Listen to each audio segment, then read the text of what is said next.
नमस्कार दोस्तों, स्वागत है आप सभी का आपके अपने YouTube चैनल पर। और हम पढ़ रहे थे ज्योमेट्रिक प्रोग्रेशन। ज्योमेट्रिक प्रोग्रेशन के मैं 2 पार्ट कंप्लीट करा चुका हूँ। पार्ट नंबर 1 जिसमें हमने बेसिक चीजें पढ़ा था, पार्ट नंबर 2 जिसमें हमने ज्योमेट्रिक प्रोग्रेशन के पदों का योग पढ़ना सीखा था। ठीक है, आज जो हम पार्ट नंबर 3 लेकर आए हैं, ज्योमेट्रिक प्रोग्रेशन का पार्ट नंबर 3, उसमें क्या है, ज्योमेट्रिक प्रोग्रेशन के थोड़े अच्छे लेवल के क्वेश्चन हैं, तो जिनको आज हम कवर करेंगे। सबसे पहले स्टार्ट करते हैं हमारी क्लास के लास्ट, जो पिछली क्लास थी उसके लास्ट क्वेश्चन से। उसका लास्ट क्वेश्चन था 5 + 55 + 555 + ... 100 पदों तक का योग हमें बताना था। ठीक है, तो क्या करेंगे इस सवाल में, जरा ध्यान से देखेंगे।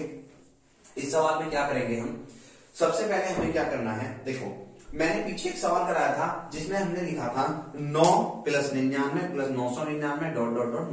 100 पदों तक का योग। ठीक है, तो यहाँ पर क्या करेंगे, सबसे पहले देखो इसमें और कुछ काम तो कर नहीं सकते, ज्योमेट्रिक प्रोग्रेशन नहीं बन रही है ना, यहाँ ये अरिथमेटिक प्रोग्रेशन बन रही है। तो हम क्या करेंगे, पहले इसमें से 5 कॉमन ले लेंगे। 5 कॉमन ले लेंगे तो ये बनेगा कितना, ये बन जाएगा यहाँ पर 1 + ये 11 + ये 111 + ... ऐसी 100 पदों तक इसको लिख लेंगे।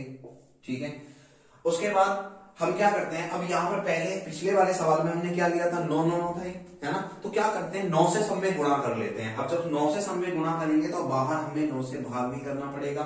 ठीक है, और इसमें क्या कर लेंगे 9 से गुणा, तो ये हो जाएगा 9 + 99 + 999 + ... कहां तक, 100 पदों तक। किसी को कोई तकलीफ नहीं। ठीक है, चलिए उसके बाद हमें क्या करना है, ये 5/9 ऐसे लेना है, ये 5/9 तो हमें ऐसे लेना है, दिख ना रहा होगा, चलो मैं ब्लैक से लिखता हूं, ये 5/9 तो हमें ऐसे लेना है। ठीक है, अब मैं इसको सोल्व नहीं करूंगा। पिछले सवाल में तुमने देखा था इसका जो आंसर आया था वो कितना आया था, इसका आंसर आया था 10 की पावर 101 माइनस कितना आया था, 910/9। ये हमारा आंसर आया था इसका। ठीक है, बाकी तुम सोल्व कर लोगे, लेकिन मैं इसको सोल्व नहीं करूंगा, मैं सीधा बताऊंगा। पिछली क्लास का सेकंड लास्ट क्वेश्चन यही था, तो ये इसका आंसर आया था, यानी सोल्व करेंगे तो ये हो जाएगा कितना, 5/9 81 और इंटू में कितना बचता है, 10 की पावर 101 माइनस 910। ये हमारे क्वेश्चन का आंसर हो जाएगा। ठीक है, तो ये पिछली वाली हमारी क्लास थी उसका ये लास्ट क्वेश्चन था। ठीक है, आगे बढ़ते हैं, नेक्स्ट क्वेश्चन लेते हैं हम आज का।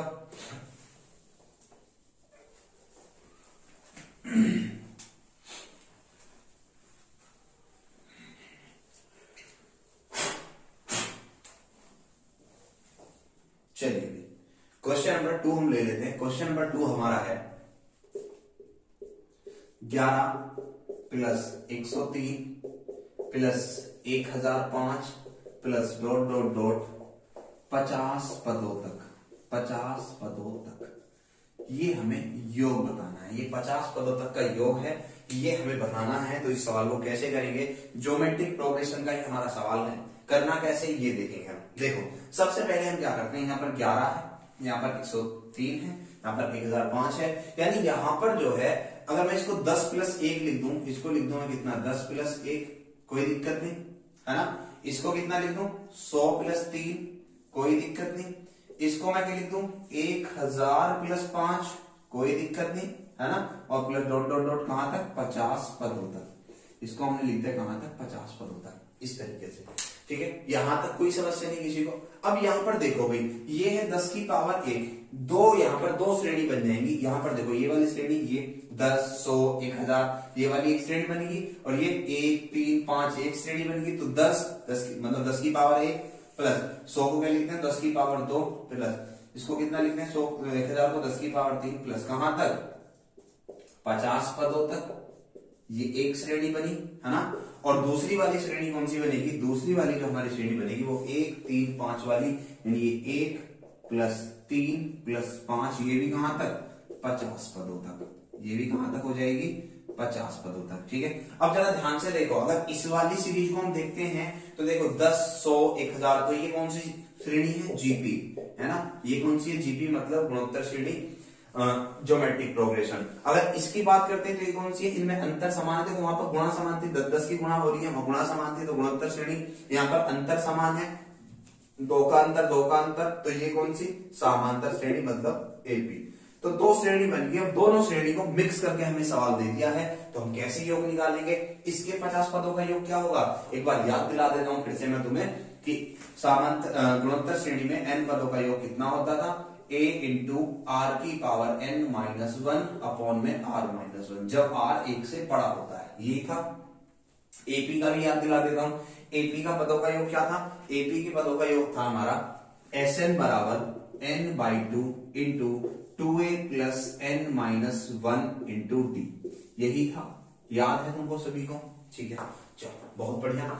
अब यहां पर चलते हैं, तो ये क्या हो जाएगा बताओ? अगर इसके n पदों का योग निकाल देंगे तो ये कितना हो गया? ये पहला पद 10 इंटू आर भी कितना हो गया? 10, 10 की पावर कितनी होगी? n मतलब 50 और माइनस 1, ठीक है, अपॉन में कितना हो जाएगा? r माइनस 1 यानी 10 माइनस 1 प्लस ये क्या हो जाएगा? n बाई 2 कितना पद है? 50 पद है, यानी 50/2 इंटू 2a कितना हो जाएगा? 2a 1 का 2 गुना मतलब 2 प्लस n कितना हो जाएगा? 50 माइनस 1 इंटू डी कितना हो जाएगा? 2। बात क्लियर है? चलिए उसके बाद हम क्या करते हैं? उसके बाद हम ये करते हैं, इसको सोल्व करेंगे तो ये हो जाएगा कितना, तो इधर ही सोल्व कर देते हैं। इसको सोल्व करेंगे तो 10 की गुणा अंदर कर देंगे, यानी ये हो जाएगा कितना? 10 की पावर 51 माइनस 10 और बटे कितना? 9, और ये कितना हो जाएगा? ये जब तुम सोल्व करोगे तो ये हो जाएगा 50/2 और ये कितना हो जाएगा? 2 और ये 100/, यानी इसको लिख दो तुम कितना? 50/2 इंटू कितना हो जाएगा? 100 माइनस 2 से प्लस 2 कट जाएगा, यानी कितना बच जाएगा? ये 100, और इससे काट देंगे 50 बार, यानी कितना आ जाएगा? 25। तो इसका आंसर हम दे सकते हैं 10 की पावर 91 माइनस 10/9 प्लस 2500, ठीक है। इसका आंसर हम इतना दे देंगे। चाहो तो इसको थोड़ा सा और आगे सोल्व कर लो, और कोई दिक्कत नहीं है, मतलब इतना ही हमारा आंसर एग्जाम में आ जाता है, ठीक है। तो यहां तक तुम्हें समझ में आ गया होगा। चलते हैं नेक्स्ट क्वेश्चन की तरफ। देखिए भी क्वेश्चन नंबर 3 है, आज की क्लास का क्वेश्चन नंबर 3 है हमारा। एक जीपी का 7वां पद उसके चौथे पद का 4 गुना है, तो उसका प्रथम पद क्या होगा? प्रथम पद ज्ञात करना है यदि उसका 5वां पद 48 है। यदि उसका 5वां पद 48 है, तो इस क्वेश्चन को कैसे करेंगे जरा ध्यान से देखना। इस क्वेश्चन को हम कैसे करेंगे? सबसे पहले हमें दे रखा है कि किसी श्रेणी का 7वां पद, इसका जो 7वां पद है यानी T7, वो क्या है? वो है हमारा उस श्रेणी के चौथे पद यानी T4 का 8 गुना, ये है। तो मैंने तुम्हें बता रखा है जीपी का nवां पद निकालने का फॉर्मूला, है ना? क्या होता है एक बार फिर से बता दूं, Tn बराबर a इंटू आर की पावर n माइनस 1, याद होगा, है ना? ये वाला फॉर्मूला था।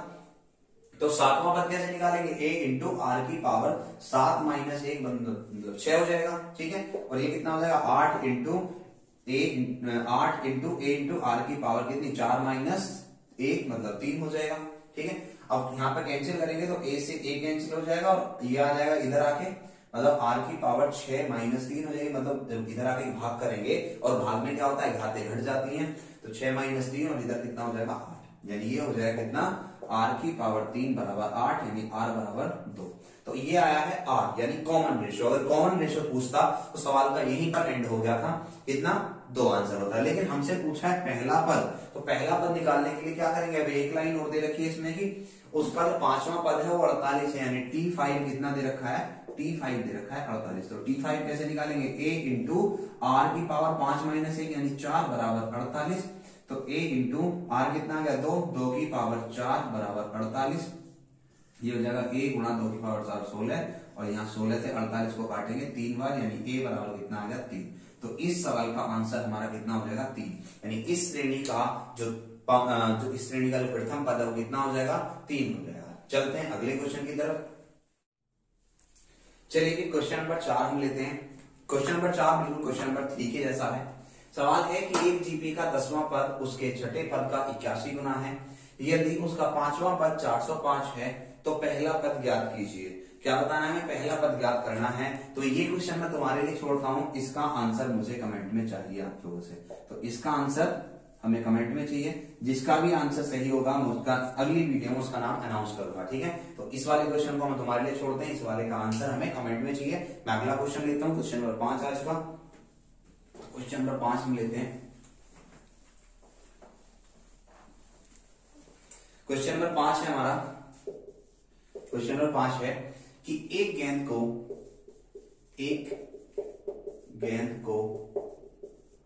500 मीटर की ऊंचाई से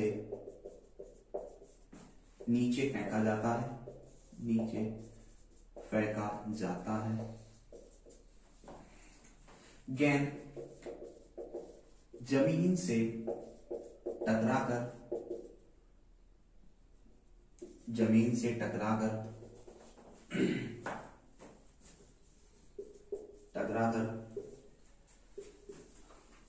अपनी पिछली ऊंचाई का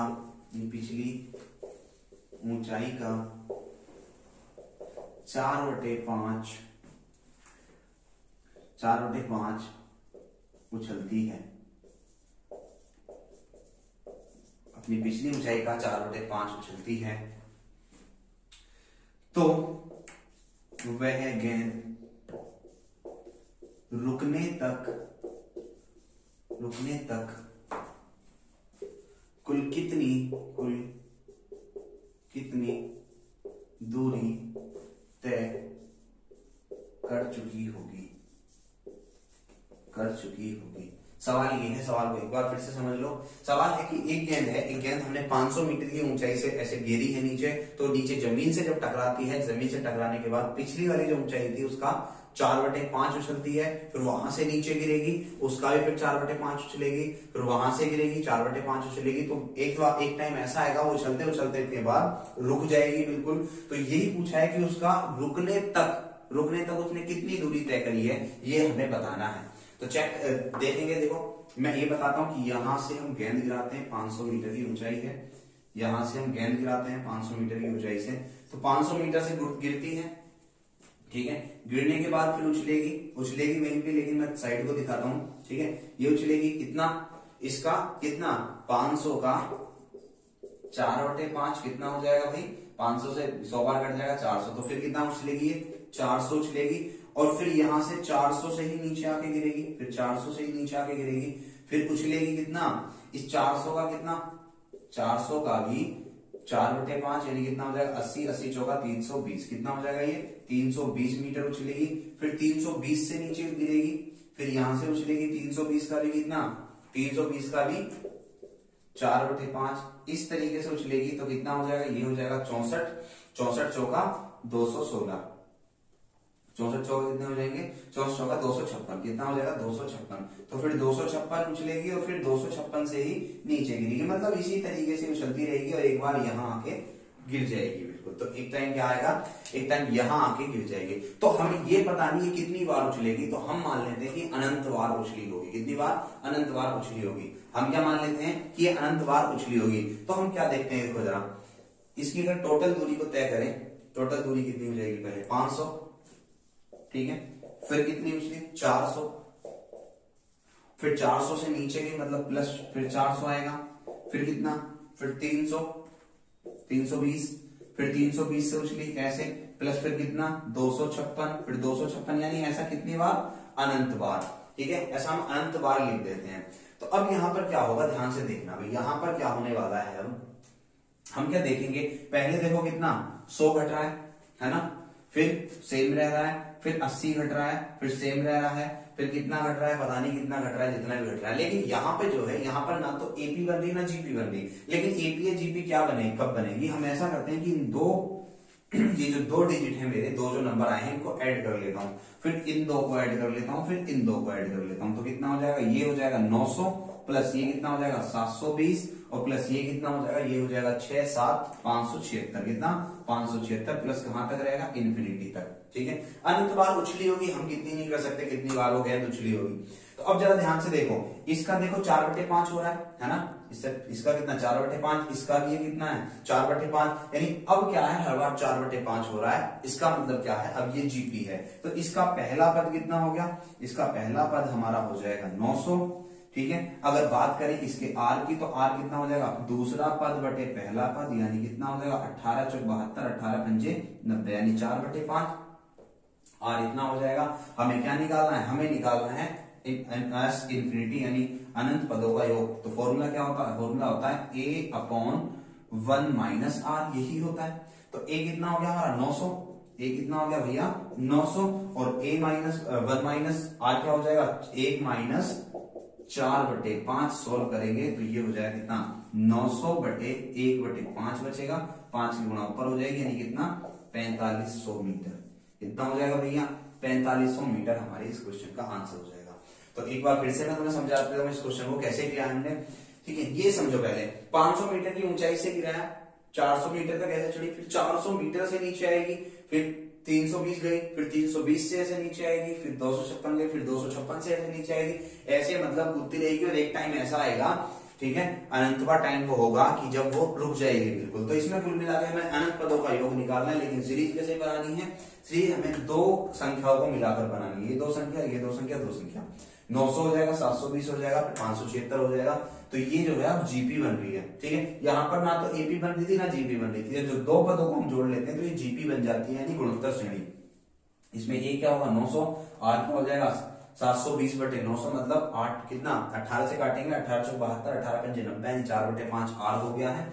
तो एस इन्फिनिटी यानी अनंत पदों का योग हमें निकालना है, क्या होता है a/1 माइनस आर, यानी 900/1 माइनस 1/4। तो 1 माइनस 1/4 कितना हो जाएगा 1/5। तो 900/1/5, एक 5 के ऊपर गुणा हो जाएगी तो कितना हो जाएगा 900 गुणा 5 बराबर 4500। ठीक है भाई, तो ये क्वेश्चन तुम्हें समझ में आ गया होगा। चलते हैं अगले क्वेश्चन की तरफ। चलिए भी लेते हैं क्वेश्चन अपना नेक्स्ट क्वेश्चन, क्वेश्चन नंबर 6।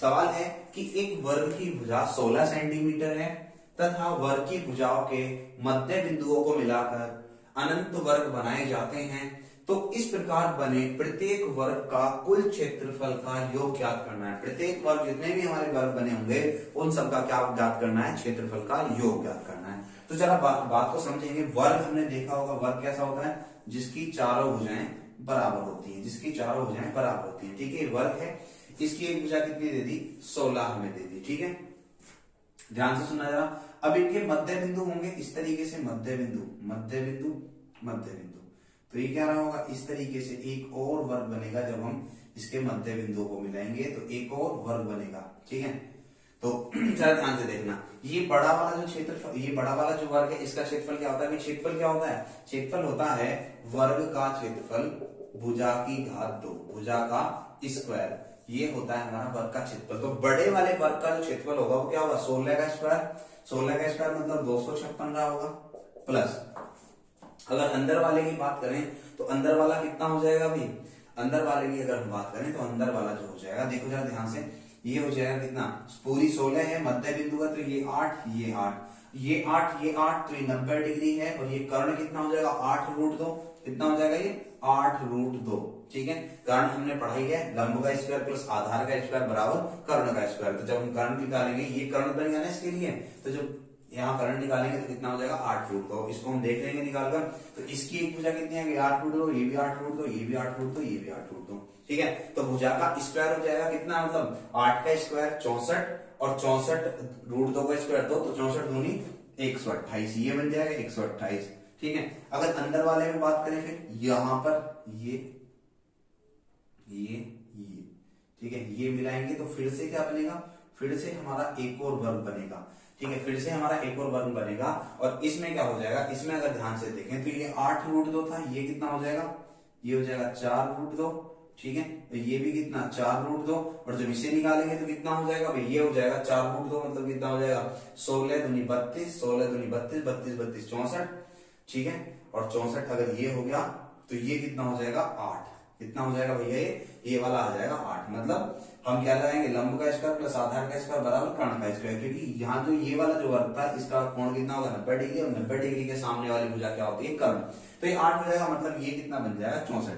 यानी कुल मिला के हमें दिख रहा है बार बार जो ये बनेंगे, बार बार इस तरीके से, अब फिर बनेगा, फिर एक और बनेगा, तो इस तरीके से कितने इनफिनिटी यहाँ पर अनंत वर्ग हमें बनाने हैं, अनंत वर्ग बनेंगे। तो उनमें क्या रहेगा, सब इस तरीके से, देखो ये आधा हो गया, ये आधा हो गया, फिर आधा हो जाएगा, मतलब अनंत पदों तक क्या होगा, ये जो जितने भी अंदर हम वर्ग बनाते जाते हैं, यानी ये थ्योरम भी है, जब हम ज्योमेट्री पढ़ेंगे तो ज्योमेट्री में जानेंगे, ये थ्योरम भी है। थ्योरम क्या है कि जब हम वर्ग की भुजाओं के मध्य बिंदुओं को मिलाकर उसके अंदर एक और नया वर्ग बनाते हैं, तो उसका जो क्षेत्रफल बनता है वो बड़े वर्ग का आधा होता है। कितना होता है, बड़े वर्ग का आधा, यानी वर्ग की भुजाओं के मध्य बिंदुओं को मिलाने पर बना वर्ग जो बड़े वर्ग का क्षेत्रफल का आधा होता है, ये हमें पता होना चाहिए। तो यार ये 256 है तो अंदर वाला 128, फिर 64, फिर 32, फिर 16, फिर 8, इस तरीके से कितना इन्फिनिटी तक बनाना है। तो अनंत पदों का योग हमें इसका करना है। तो कैसे करेंगे? अनंत पदों का योग मैंने बता रखा है। a बराबर कितना हो गया? 256, ठीक है। और हमारा r क्या हो जाएगा? r हो जाएगा आधा हो रहा है तो 1/2 r आधा हो जाएगा। और योग करना है तो s इंफिनिटी बराबर a/1 माइनस r। a कितना आ गया? 256 और 1 माइनस r कितना हो जाएगा? r है 1/2 तो कितना हो जाएगा? ये 256/1/2 तो कितना हो जाएगा? 512। तो हमारे इस क्वेश्चन का आंसर हो जाएगा 512। तो इस तरह के सभी जितने भी वर्ग बनेंगे उन सब के क्षेत्रफल का योग कितना हो जाएगा? 512, ठीक है। तो उम्मीद कर रहा हूं तुम्हें ये समझ में आ गया होगा क्वेश्चन। चलते हैं नेक्स्ट क्वेश्चन की तरफ। चलिए अभी नेक्स्ट क्वेश्चन हम लेते हैं। आज की क्लास का एक लास्ट क्वेश्चन है, ठीक है। सवाल है कि एक समकोण त्रिभुज की भुजाएं क्रम से 5, 12, 13 हैं। इस प्रकार त्रिभुज की भुजाओं इस त्रिभुज की भुजाओं के मध्य बिंदुओं को मिलाकर एक नया त्रिभुज बनाया जाता है। यह प्रक्रिया अनंत बार दोहराई जाती है। तो इस प्रकार बने सभी त्रिभुजों के क्षेत्रफलों का योग ज्ञात करना है। इस प्रकार जो त्रिभुज बनेंगे, अनंत त्रिभुज जो बनेंगे, उन सबका क्षेत्रफल ज्ञात करना है। तो कैसे करेंगे? कैसा त्रिभुज बता दिया है? समकोण त्रिभुज हमें बता दिया है। तो देखो ये हमने बना दिया एक समकोण त्रिभुज, ठीक है। ये हमने एक समकोण त्रिभुज बनाया। 5, 12, 13 है तो हम मान लेते हैं कि ये वाली भुजा 5 है, ये वाली भुजा 12 है और ये वाली भुजा कर्ण बड़ी भुजा 13 हो जाएगी, ठीक है। इसके मध्य बिंदुओं को जो हम मिलाएंगे तो इसका मध्य बिंदु यहां मान लेंगे, इसका मध्य बिंदु यहां मान लेंगे और इसका मध्य बिंदु हम यहां मान लेंगे। तो ये इस प्रकार का एक त्रिभुज हमारा बन जाएगा, ठीक है। इस तरह का हमारा एक त्रिभुज बन जाएगा। तो एक समकोण त्रिभुज ये बन जाएगा। यानी यहां पर अगर हम बात करें तो ये देखो 2.5 हो जाएगा, मतलब ये 2.5 हो जाएगा। तो ये भी कितना हो जाएगा? 2.5 मतलब 5 का आधा 2.5, तो ये भी 2.5। ये कितना हो जाएगा? 6, तो ये भी 6 हो जाएगा। और ये कितना है? ये इधर तुम्हारा हो जाएगा कितना? 6.5, तो ये भी हो जाएगा हमारा 6.5, ठीक है। तो पहले बात करते हैं बाहर वाले त्रिभुज की। तो त्रिभुज, समकोण त्रिभुज का क्षेत्रफल क्या होता है? 1/2 आधार गुणा ऊंचाई, यही होता है 1/2 आधार गुणा ऊंचाई। यानी यहाँ पर क्या आधार क्या है? 5, ऊंचाई कितनी है? 12। तो 12 पंजे 60 का आधा कितना हो जाएगा? 30। यानी बाहर वाले त्रिभुज का कितना हो गया? 30। अब बात करें अंदर वाले त्रिभुज की तो कितना हो जाएगा भैया? ये हो जाएगा 1/2 आधार गुणा ऊंचाई, यानी 25 × 150, यानी 1 कितना हो जाएगा? ये 25 × 150 15, 15 का आधा 7.5 हो जाएगा, ठीक है। प्लस उसके आगे भी ऐसे कितने त्रिभुज बनेंगे? अनंत त्रिभुज हमारे बन जाएंगे। तो कोई दिक्कत नहीं है। चलिए इन सब का योग बनाना है। तो a बराबर कितना हो गया? 30, ठीक है। और अगर हम बात करें r की तो r क्या हो जाएगा? हमारे यहाँ से r हो जाएगा दूसरा पद बटे पहला पद, यानी 7.5/30, यानी कितना हो जाएगा? 1/4। कितना हो जाएगा भैया? 1/4 हो जाएगा। अब हमें ऐसे अनंत पदों का योग बताना है तो s इंफिनिटी बराबर a/1 माइनस r। ज्यादातर क्वेश्चन यहीं से आते हैं, अनंत पदों के योग से। मैंने पहले बता दिया था पहली क्लास में। तो हम क्या करेंगे? a कितना हो जाएगा? 30 और 1 माइनस 1/4 हो जाएगा। कितना हो जाएगा? ये हो जाएगा हमारा 30/1 माइनस 1/4 मतलब 3/4, यानी ऊपर चला जाएगा ये 120/3 मतलब 40। तो इस प्रकार के जितने भी हमारे त्रिभुज बनेंगे उन सभी के क्षेत्रफलों का योग कितना हो जाएगा? 40, ठीक है भाई। तो ये हमारी ज्योमेट्री प्रोग्रेशन पूरी हो गई है। मैंने एक एक क्वेश्चन यहाँ से करा दिया है। अब अगली क्लास में हम पढ़ेंगे थोड़ा सा तुम्हारा हरात्मक श्रेणी के बारे में बता दूंगा। बहुत कम क्वेश्चन वहां से आते हैं तो उसको थोड़ा समझ लेंगे हरात्मक श्रेणी को। और उसके बाद में हम माध्य पर चलेंगे, समांतर माध्य, गुणोत्तर माध्य और हरात्मक माध्य, ठीक है। तो अगर वीडियो तुम्हें पसंद आ रही है तो वीडियो को लाइक करना, शेयर करना और चैनल को सब्सक्राइब करना तो बिल्कुल मत भूलना। अब मिलते हैं अगली वीडियो में, तब तक के लिए जय हिंद।